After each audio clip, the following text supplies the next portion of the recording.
নমস্কাৰ। এই মুহূৰ্তত অসমৰ প্ৰত্যেকগৰাকী জনতালৈ দিব ওলাইছোঁ ডাঙৰ খবৰ। আজি হৈছে 14 এপ্ৰিল। আজি অসমৰ লাখ লাখ দুখীয়াসকললৈ কেইখনমান চৰকাৰী আঁচনিলৈ দিব ওলাইছোঁ ডাঙৰ খবৰ। তো যিসকল মানুহে এই ভিডিঅ'টোত ক্লিক কৰিছে, অনুগ্ৰহ কৰি ভিডিঅ'টো স্কিপ নকৰি প্ৰথমৰ পৰা শেষলৈ চাই থাকিব, কিয়নো এইটো ভিডিঅ'ৰ মাজত জব কাৰ্ডৰ পৰা আৰম্ভ কৰি মহিলাসকললৈ কেইখনমান গুৰুত্বপূৰ্ণ খবৰ প্ৰদান কৰিম। তো অনুগ্ৰহ কৰি ভিডিঅ'টোত ক্লিক কৰিছে যদি ভিডিঅ'টো স্কিপ নকৰি প্ৰথমৰ পৰা শেষলৈ চাই থাকিব। লগতে মোৰ চেনেলত নতুন হ'লে প্লিজ চেনেলটো ছাবস্ক্ৰাইব কৰি মোৰ লগত থাকিব। তো বলক ভিডিঅ'টো আৰম্ভ কৰি আজি প্ৰথমটো গুৰুত্বপূৰ্ণ খবৰৰ বিষয়ে বিস্তাৰিত জানি লওঁ। তো আজি প্ৰথমটো গুৰুত্বপূৰ্ণ খবৰ হ'ল জব কাৰ্ড লৈ। তো আপোনালোকে মোবাইল স্ক্ৰীনত চাব পাৰিছে, ভাৰত চৰকাৰৰ ফালৰ পৰা জব কাৰ্ড লৈ এনেকুৱা এক বিশেষ আপডেট প্ৰদান কৰিছে। ইয়াতে কি লিখা আছে পঢ়ি শুনাই দিছোঁ, অনুগ্ৰহ কৰি ভিডিঅ'টো চাই থাকিব। তো ইয়াতে লিখা আছে বিকশিত ভাৰত গ্যাৰাণ্টি ফৰ रोजगार एंड आजीविका मिशन ग्रामीण VB रामजी বিকাশিত ভাৰত জি ৰামজী আইন 2025। তো যিসকল মানুহৰ নামত জব কাৰ্ড আছে সেইসকল মানুহৰ বাবে ভাৰত চৰকাৰৰ ফালৰ পৰা আৰম্ভ কৰিছে MG এনৰেগা আঁচনিৰ সলনি এক বিশেষ আঁচনি। আঁচনিখনৰ নাম হ'ল VBG ৰামজী আঁচনি। তো এইখন আঁচনিৰ জৰিয়তে যিসকল মানুহৰ নাম জব কাৰ্ডত অন্তৰ্ভুক্ত হৈ আছে সেইসকলে 125 দিনৰ কৰ্মসংস্থাপন লাভ কৰিব।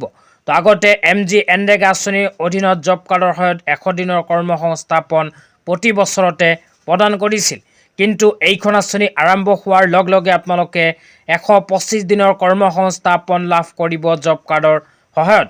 তো জব কাৰ্ডৰ সহায়ত বছৰি আপোনালোকে 125 দিনৰ কৰ্মৰ টকা লাভ কৰিব পাৰিব। তেতিয়া আপোনালোকক দিব ওলাইছোঁ আজি দ্বিতীয়টো খুবেই গুৰুত্বপূৰ্ণ খবৰ। তো আজিৰ দ্বিতীয়টো গুৰুত্বপূৰ্ণ খবৰ হ'ল ৰাষ্ট্ৰীয় পৰিয়াল লাভালাভ যোজনা আঁচনিলৈ। তো আপোনালোকে মোবাইল স্ক্ৰীনত চাব পাৰিছে, ভাৰত চৰকাৰৰ ফালৰ পৰা আৰম্ভ কৰা ৰাষ্ট্ৰীয় পৰিয়াল লাভালাভ যোজনা আঁচনিলৈ এনেকুৱা এক বিশেষ আপডেট আমাৰ হাতত আহি পৰিছে। তো অনুগ্ৰহ কৰি ভিডিঅ'টো প্ৰথমৰ পৰা শেষলৈ চাই থাকিব। তো ইয়াৰ পিছত অৰুণোদয় আঁচনিলৈ এখন গুৰুত্বপূৰ্ণ আপডেট আপোনালোকক প্ৰদান কৰিম। তো ইয়াতে আৰু কি লিখা আছে পঢ়ি আপোনালোকক বিতংভাৱে শুনাই দিছোঁ। ইয়াতে লিখা আছে মূল উপাৰ্জনকাৰী নথকা দৰিদ্ৰ সীমাৰেখাৰ তলত বসবাস কৰা পৰিয়ালৰ বাবে ভাৰত চৰকাৰে আৰম্ভ কৰিছে এই বিশেষ আঁচনি। অতিৰিক্ত ৰাজ্যিক সহায়তাৰ সৈতে কেন্দ্ৰীয় সমৰ্থন। তো এইখন আঁচনিৰ জৰিয়তে ভাৰত চৰকাৰৰ লগতে ৰাজ্য চৰকাৰেও প্ৰদান কৰিব আৰ্থিক সাহায্য। যোৱা 3 বছৰত 2700 পৰিয়ালক 25,000কৈ টকাৰ আৰ্থিক সাহায্য মুকলি কৰি দিয়া হৈছে। ইতিমধ্যে যোৱা 3 বছৰত এইখন আঁচনিৰ জৰিয়তে 2772টা পৰিয়ালৰ বেংক একাউণ্টত প্ৰদান কৰিছে 25,000কৈ টকা। তো আপোনালোকৰ নামত যদি ৰেচন কাৰ্ড আছে তেন্তে এইখন আঁচনিত আপোনালোকে কৰিব পাৰিব আবেদন। তো আবেদন কৰাৰ পিছত 25,000কৈ টকাৰ আৰ্থিক সাহায্য লাভ কৰিব। তেতিয়া আপোনালোকক দিব ওলাইছোঁ আজি তৃতীয়টো খুবেই গুৰুত্বপূৰ্ণ খবৰ। তো আজি তৃতীয়টো গুৰুত্বপূৰ্ণ খবৰ হ'ল বিজেপিৰ ফালৰ পৰা প্ৰদান কৰা কেইখনমান বিশেষ প্ৰতিশ্ৰুতিলৈ। অসমত যদি আকৌ বিজেপিৰ চৰকাৰ আহে তেন্তে এই কেইখন আঁচনি নতুনকৈ প্ৰদান কৰিব। কি আঁচনি প্ৰদান কৰিব এটা এটাকৈ আপোনালোকক জনাই দিছোঁ, অনুগ্ৰহ কৰি ভিডিঅ'টো প্ৰথমৰ পৰা শেষলৈ চাই থাকিব।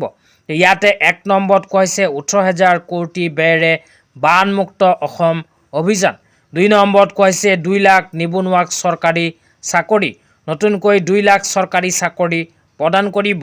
3 নম্বৰত কোৱা হৈছে 10 লাখ যুৱ উদ্যোগী সৃষ্টি, দৰিদ্ৰ পৰিয়াললৈ বিনামূলীয়া ৰেচন, প্ৰতি জিলাত এখনকৈ বিশ্ববিদ্যালয় স্থাপন, অৰুণোদয় আঁচনিৰ ধন 1250 টকাৰ পৰা পৰ্যায়ক্ৰমে 3,000 টকালৈ বৃদ্ধি। তো যিসকল মহিলাৰ নাম অৰুণোদয় আঁচনিত অন্তৰ্ভুক্ত হৈ আছে সেইসকল মহিলাৰ বাবে আহি গ'ল গুৰুত্বপূৰ্ণ খবৰ, কিয়নো অসম চৰকাৰে আগন্তুক সময়ত অৰুণোদয় আঁচনিৰ টকা 1250ৰ পৰিৱৰ্তে পৰ্যায়ক্ৰমে 3,000কৈ টকা প্ৰদান কৰিব। লগতে যিসকল মহিলাই চলিত মাহত অৰুণোদয় আঁচনিৰ টকা এতিয়ালৈকে পোৱা নাই সেইসকল মহিলাই হয়তো অহা মাহৰ পৰা লাভ কৰিব অৰুণোদয় আঁচনিৰ ধন। আজি ইমানেই, ধন্যবাদ।